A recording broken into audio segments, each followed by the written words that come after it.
play! Defense chases Luka. He got free and takes it to the rack. And Luka looking for 20. He's got 18 and 19. And the free throw, if he caps off the three the hard way, will give him 20.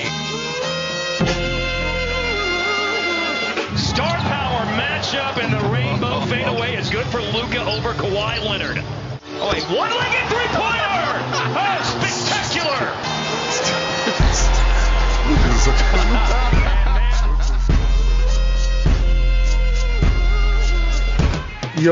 Živijo, lepo zdrav obema, kako ste kaj? Zdravo, v redu. Ja, Matej, super smo, po takšni tekmi, kot smo videli danes po noči, kako naj bi se drugače počutili. Mislim, da noben ni spil kave, pa smo pripravljeni za ta podcast. Ja, meni jo je zmanjkalo, pa jo bom mogel kupiti, ampak... Ne, jaz sem pa 3 spil že. Veš, fauš sem ti. Meni jo je zmanjkalo in ne vem, kako bo izgledal tale podcast brez kave, ampak tale Lukova predstava, zmaga Mavericksov, upam, da mi je dovolj energije dala, da bom lahko tole še spelo, ampak ja, Blaž, sem ti kar fauš delal, da si že imel jutranjo kavico. Pa lahko kar začnemo, preden pa začnemo, pa samo na hitro, če nam lahko pomagate s kakšnim všečkom in naročnino na naš kanal, kjerkoli nas pač poslušate na YouTubeu, pa če kliknete poleg naročnine še tisti zvonček, boste tako obveščeni v vseh novih podcastih.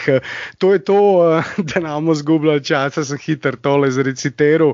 Pa gremo na tekmo, kje naj začnemo? Mislim, druga zmaga Mavericksov, sedaj imajo vse v svojih rokah, ne samo metaforično, ampak se vračajo v Dallas. Naslednji 2 tekmi igrajo doma pred, Cuban je rekel, 15,000 navijačev, minimalno bo v dvorani, prizadeva si pa, da bi bila dvorana povsem polna, da bi bilo 19-20 tisoč navijačev v dvorani, minimalno 15,000 jih pa bo fanatičnih. V Los Angelesu je bilo dovoljenih samo par tisoč, so bili večinoma samo tisti posteri navijačev na zicih, povsem drugače bo pa v Dallasu. Ja, in to v bistvu niti ni zanemarljivo. No, v letošnji sezoni so domače ekipe v NBA-ju izgubile največ tekem do sedaj. Se pravi, nikoli v zgodovini niso domače ekipe izgubile toliko tekem, kot so izgubile to sezono, in tukaj se pozna vpliv navijačev tudi skozi statistiko, lahko rečemo, in da imaš ti lahko skoraj polno dvorano, kot bo imel to Dallas, mislim, da je to ogromna prednost, še posebej, če pomislimo, da imajo zdaj že v bistvu 2 tekmi v žepu. Če si vprašal, kje bi začeli, jaz bi mogoče začel pri napovedi Clippersovega trenerja, ki je pred drugo tekmo napovedal, da bodo mediji in vsi ostali končno dobili tisto, kar želijo, in da bo Leonard začel čuvati Lukota od prve minute tekme. Kar smo videli, da ni bilo res, ker Kawhi je bil še vedno na Porzingisu, na Luki je bil pa Paul George. Res je, čeprav je Kawhi nekaj več pokrival Luko, ampak to je tudi tisti problem, ki se pojavlja pri Luki. Če nosiš tako ofenzivno breme, če moraš v napadu toliko dati od sebe kot Luka ali pa Kawhi na tej tekmi, potem seveda nimaš dovolj energije, da lahko 100% igraš tudi v obrambi. In mislim, da je Luka na tej tekmi recimo dobro igral v obrambi. Tudi na Kawhiju imel nekaj dobrih posesti v obrambi, Kawhi tudi na drugi strani dobro, ampak pri takem bremenu v napadu seveda 100% igra v obrambi ni možna. Bi se pa navezal še na to, kar je Blaž povedal, to z navijači namreč, in kako to sezono prednost domačega parketa ni igrala praktično nobene vloge, kar potrjuje tudi statistika, in tudi Dallas je recimo imel identičen skor doma in na gostovanjih. 21 zmag in 15 porazov so imeli doma in 21 zmag in 15 porazov na gostovanjih, tako da 50-50 niso imeli navijačev, zdaj jih pa bodo, in ne bo lahko Clippersom na naslednji tekmi.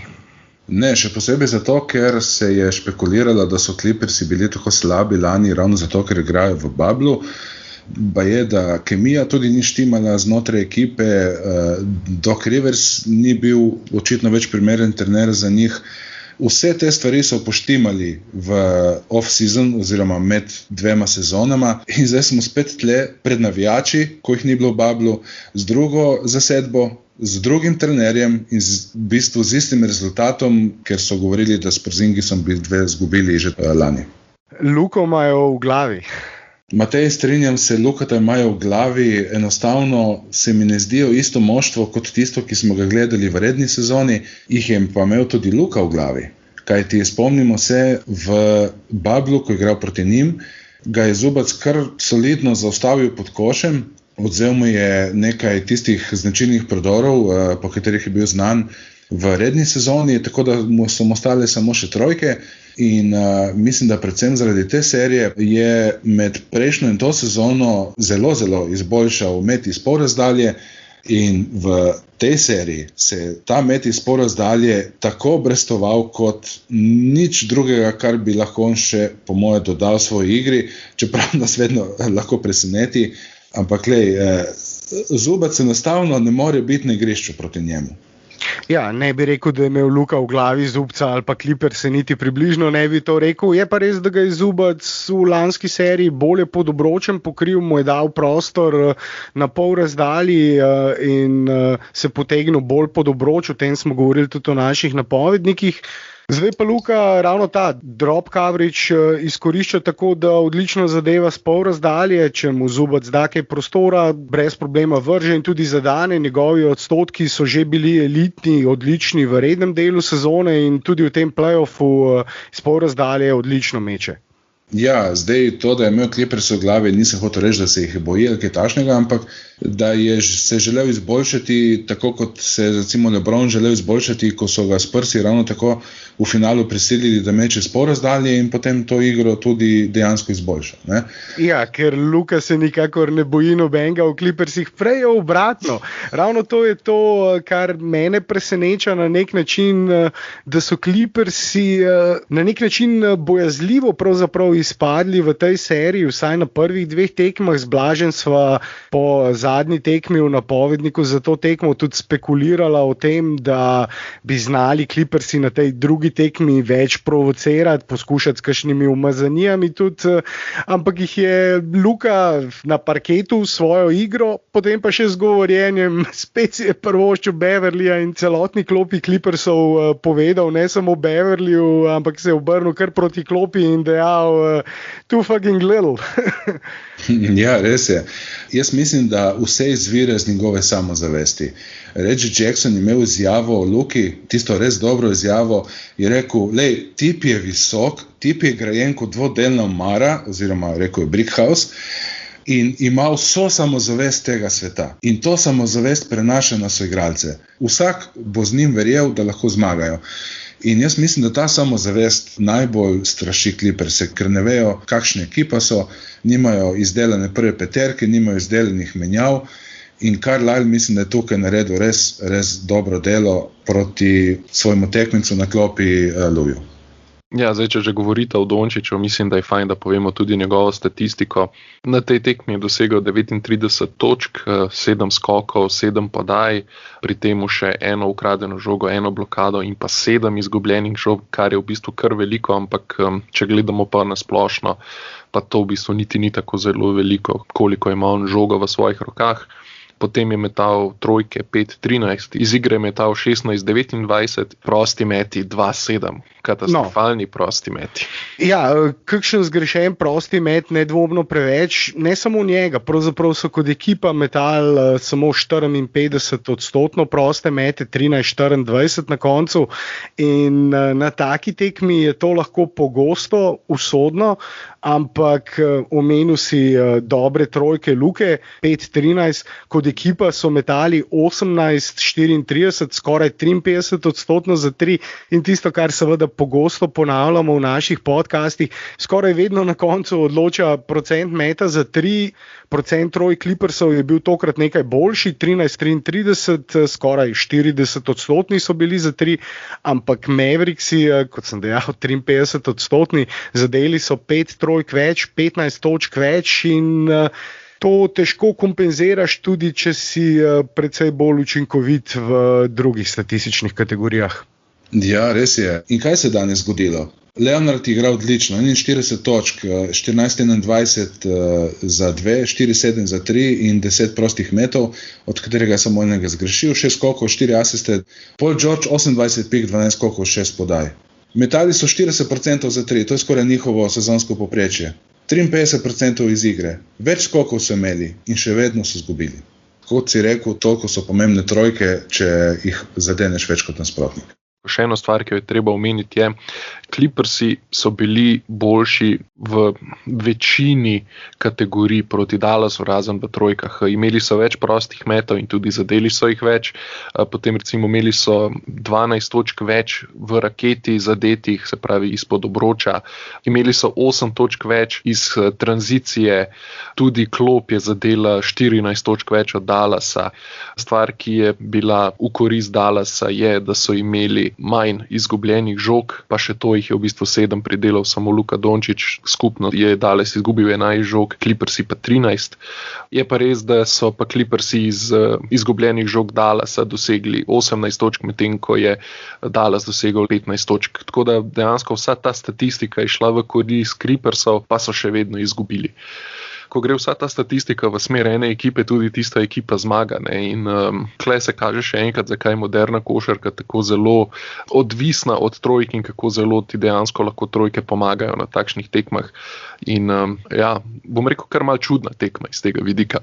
Ja, statistično precej čudna tekma, kar nekaj anomalij. Tudi ko sem spremljal tekmo, se je meni zdelo, da so bile recimo izgubljene žoge Mavericksov precej bolj boleče kot tiste Clippersov, ampak na koncu so Clippersi izgubili 2 žogi več in to je tisto, kar si že omenil, Blaž. Kljub temu, da ima Luka kakšno izgubljeno žogo preveč, ima še vedno toliko časa on žogo in napad v taki meri poteka preko njega, da imajo potem kot ekipa vseeno manj izgubljenih žog, oziroma tiste izgubljene žoge grejo ponovadi na Lukov račun, ne pa na račun drugih igralcev, ker je on tisti glavni motor in primarni organizator. In tudi na tej tekmi ne samo podaje, ampak tudi tiste sekundarne podaje smo videli, ko so podvajali Luko, so Mavericksi te situacije zelo lepo reševali, medtem ko smo v rednem delu sezone pogosto govorili, recimo spomnim se tekme proti Indijani, kjer so praktično celotno tekmo, od začetka, od prvega napada do zadnjega, igralci Indijane podvajali Luko v praktično vsakem napadu. Mavericksi so pa delovali zelo, zelo nesigurno v teh situacijah. Proti koncu sezone je pa potrebno reči vedno bolje. Luka je statistično najbolj podvajani igralec lige NBA, njega podvajajo v največ posestih in Mavericksi so to sezono imeli, kar se tiče teh situacij, ogromno vaje in se jim očitno to sedaj v končnici proti Clippersom obrestuje. Te situacije odlično rešujejo, na drugi strani pa tudi switche, ne samo Luka, ampak tudi Tim Hardaway Jr. Odlično meče, odlično izkorišča switche. Porzingis je bil tudi nekaj boljši, morda lahko o tem kakšno še rečemo, pa še sam tole bi dodal, da procent meta za 3 je bil toliko boljši, pa obenem tudi procent meta iz igre malce boljši od procenta Clippersov, da kljub temu, da so v tistih naprednih kategorijah dominirali, bili precej boljši od Mavericksov, na koncu tako učinkovitega napada Mavericksov niso mogli premagati. Ja, pa zdaj, če smo želeli pri Porzingisu, očitno mu je obisk striptease kluba res pomagal. Na tej tekmi je zbral... ja, res je. No, mogoče lahko poveš, kaj misliš s tem. Ja, mislim, Kristaps Porzingis je bil kaznovan za $50,000 kazni strani lige, ker je pač šel malo pogledat v striptease klub in s tem prekršil COVID pravila, ki jih ima liga. Po prvi zmagi proti Clippersom je to naredil. Ja, mislim, ampak očitno mu je pomagal. No, na tej tekmi je dosegel 20 točk. Komu ne pomaga? Ja, saj ne rabiš komentirati tega. Skratka, lahko zdaj povem statistiko, mi dovoliš? Povej. Okay, skratka, dosegel je 20 točk, pri tem je iz igre metal 8-12, se pravi, zgrešil le 4 mete, od tega je zadel 3 trojke iz 4 poskusov in proste mete je metal 1-2 in ponovno njegov glavni problem, ki v bistvu je kar malo frustrirajoč samo 4 skoki. Bom rekel, za nekoga z njegovo višino in ki je igral v obrambi, predvsem na centru, bi moral imeti več skokov. To je 1x1 in skok je bil problem tudi na tej tekmi. No. Skok so izgubili proti Clippersom, ne zdaj za veliko, ampak so ga izgubili. In pa omenil bi rad še enega skritega in ključnega igralca Dallasa, ki je prispeval le 3 točke, iz igre metal 1-6, trojke 1-4, vse skupaj nič posebnega, ampak Dorian Finney-Smith. Obramba Dowja je fantastična in je eden izmed ključnih igralcev v tej seriji, kar kaže tudi njegova plus-minus statistika. Imel je namreč daleč največji plus-minus na tekmi in tudi v ekipi plus 17 in je res njegova obramba je tisto, kar je izjemnega pomena za to ekipo Dallasa in je res eden izmed ključnih faktorjev v tej seriji. Drugi najvišji plus je imel pa Maxi Kleber, ki je prav tako, čeprav morda Leonardova statistika, ki jo je Marko omenil, ne kaže ravno na to, da je igral dobro obrambo na njemu, ampak je igral dobro obrambo, oziroma kolikor dobro lahko igraš proti tako izjemnemu igralcu, oziroma je moral Kawhi garati tudi v napadu, tako da ni imel potem dovolj energije za igro v obrambi, o čemer smo pa že govorili. Ja, in točno to je Kleberjev namen. Igralci kot so Leonard, Luka, LeBron ne moreš ustaviti, lahko jih utrudiš. Leonard ima to nesrečo, dajmo reči pa Clippersi, da je njihov najboljši obrambni igralec in če ga dovolj utrudiš v napadu, njegova obramba ne pride toliko do izraza. In obramba Clippersov nasploh mislim, da je bila zgrešena. Ne bom rekel, da vem več kot Tyronn Lue, on ve verjetno več kot vsi mi trije skupaj krat 10 v košarki, ampak ko vidiš, da je Leonard že drugo tekmo zapored na Porzingisu in kaj se je zgodilo na začetku tekme, zelo mi je bilo všeč, da je Luka zaupal svojim igralcem in zelo hitro daje od sebe žogo v prvi četrtini. On je bil postavljen malo čez polovico, kjer ga čuval Paul George, na trojki nekje v kotu je stal Porzingis, ki ga je čuval, kot smo rekli, Leonard. Tako da dejansko so Finney-Smith, Kleber in Hardaway imeli proti sebi Zubca, ki je malo počasnejši, Beverlyja, ki je malo manjši, pa Morrisa, ki je od teh 3 najboljši obrambni igralec.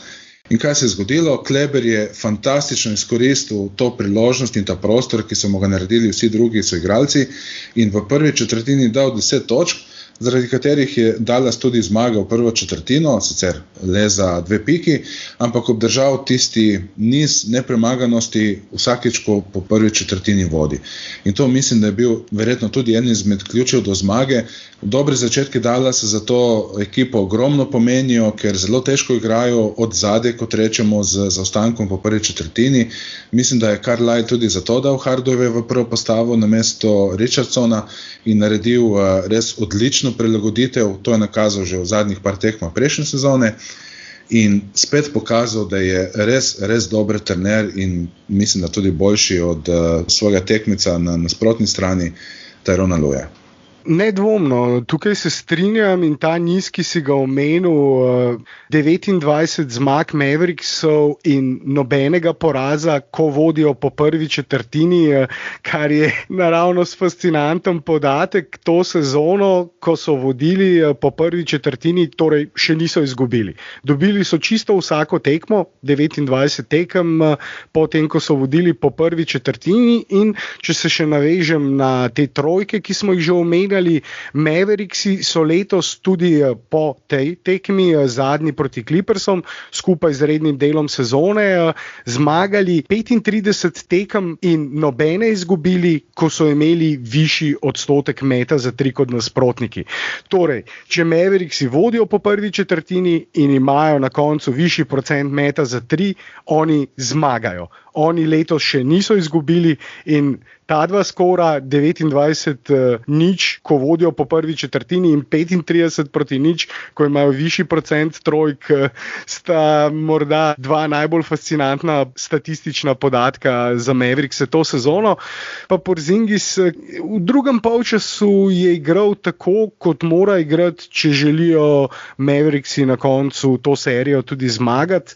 Bil je boljši, tudi v obrambi, skok, ki ga je Blaž omenil, je problem, skoku bi moral biti boljši. Je pa imel 3 ukradene žoge in 2 blokadi, 3 od 4 metov za 3, 8-12 iz igre, 20 točk.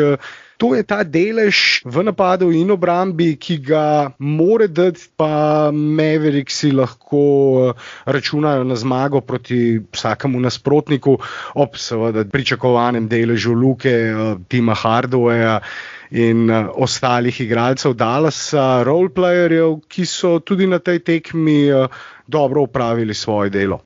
Ja, in v bistvu iz tega vidika lahko vidimo, da je očitno bil Tim Hardaway Jr. tisti glavni košček v tradu med Dallasom in pa Knicksi. Če sem malo zloben, ker dejansko, če ne bi dobili Hardawaya na nivoju, kot sedaj igra, bi tisti trade res izgledal slabo, tako pa je vsaj nekoliko umiljen in je potem Dallas posledično malo bolj pripravljen čakati na Porzingisa. Jaz sem bil skeptičen, kar se tiče Hardawaya, ker nisem mislil, da se je sposoben prilagoditi ekipi, ampak se je odlično prilagodil in je v bistvu eden izmed glavnih gonilcev tega Dallasa. In če imaš dobre koščke okoli Luke Dončića, potem lahko narediš marsikaj. Ja, za Tim Hardawaya res nismo vedeli, če se bo lahko prilagodil ali ne, ampak ko so ga v New Yorku porinili v glavno vlogo, tej vlogi žal ni dorasel oziroma ni takšen igralec, ki bi lahko prevzel odgovornost, tako kot prevzame recimo Luka. Je pa odličen sekundaren, pa terciaren igralec, še posebej, kar se tiče trojk oziroma sploh scoringa, oziroma da ne bomo vse govorili samo o angleščini, dajanja točk. In enkrat, ko je razvil to kemijo z Lukotom, ravno tako kot jo je razvil tudi Finney Smith, ko vidiš, kako točno vejo, kdaj morajo tekati, kdaj se odkriti na trojki, pa ali biti bolj v kotu ali bolj proti sredini, odvisno od tega, kako se Luka giblje, je to res prav veselje gledati. In tako kot smo rekli, z Luko na igrišču so vsi boljši. Ne, da Luka meče na mesto njih, ampak imajo boljše procente, vse je boljše, kar se tiče soigralcev Luke, ko je on na igrišču. Kar žal ne velja za Clipperse, kajti ne vem, kako se vama zdelo, ampak meni se je zdelo, da Leonard in George enostavno se menjujeta v igri 1-1 ali pa 1-2. Podata res samo takrat, ko drugače ne gre, ampak ekipa enostavno ni bila tako vpeta v dogajanje, kot se je to dogajalo pri Dallasu. Tako kot že celo sezono, to je eden izmed problemov Clippersov. Clippersom manjka en pravi playmaker, mislili so, da so ga dobili z Rajonom Rondom, ki sicer dobro igra, jih razigrava, dobro poveže njihovo igro, ampak še vedno v veliki meri se preveč zanašajo na igro v izolaciji, igro 1-1 Leonarda ali pa Paula Georgea. Tako kot smo pa že na samem začetku dejali, sta pa oba na koncu tudi dala svoj delež. Paul George 28 točk, Kawhi Leonard 41, skupaj sta dala skoraj 70 točk in to bi na koncu moralo biti in v rednem delu sezone je bilo dovolj za zmago na veliki večini tekem. Proti Mavsom, proti izjemnemu napadu Mavericksov, ki ga vodi izjemni Dončić, pa to ni dovolj. In sedaj, če počasi zaključimo, mislim, da smo bili dovolj podrobni. Imajo Mavericksi res vse v svojih rokah.